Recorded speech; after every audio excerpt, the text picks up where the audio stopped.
দেখেন, আল্লাহর পয়গম্বর তিনি টেবিলে বসে খাইতেন না, এবং ছোট প্লেটে খাইতেন না। ছোট প্লেটে খাইলে পরে অনেক সময় খাবার পরে যায় কি যায় না? খাবার পরে যায়। এজন্য ছোট প্লেটে খাওয়া নবী করিম সাল্লাল্লাহু আলাইহি সাল্লাম তিনি পছন্দ করতেন না। আমাদের সমাজে আমরা টেবিলে বসে খাই, খাই কি খাই না? আসলে ভাইরা, টেবিলে বসে খাওয়া রাসূল সাল্লাল্লাহু পছন্দ করেন না, এটা রাসূল সাল্লাল্লাহু সুন্নত না, রাসূল সাল্লাল্লাহু সুন্নত না। নবী করিম সাল্লাল্লাহু আলাইহি সাল্লাম তিনি দস্তরখান বিছিয়ে খাদ্য গ্রহণ করতেন। দস্তর, এটা হচ্ছে আল্লাহর পয়গম্বরের সুন্নাত ভাইরা। দস্তরে বসে আপনি বেশি খাইতে পারবেন না, চেয়ার টেবিলে বসে আপনি পেট ফেলাই দিয়ে খাইতে পারবেন। ভুঁড়ি কেন বড় হয়?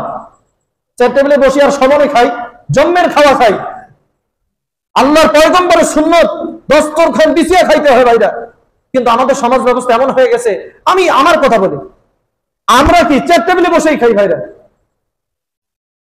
সম্মানিত ভাইরা, আমরা দস্তরখান বিছিয়ে খাওয়ার চেষ্টা করব ভাইরা। এটা নবী করিম সাল্লাল্লাহু আলাইহি সাল্লামের সুন্নাত। আল্লাহ পাক যেন আমাদেরকে আমলটা করার তৌফিক দান করে দেন, বলে আমিন।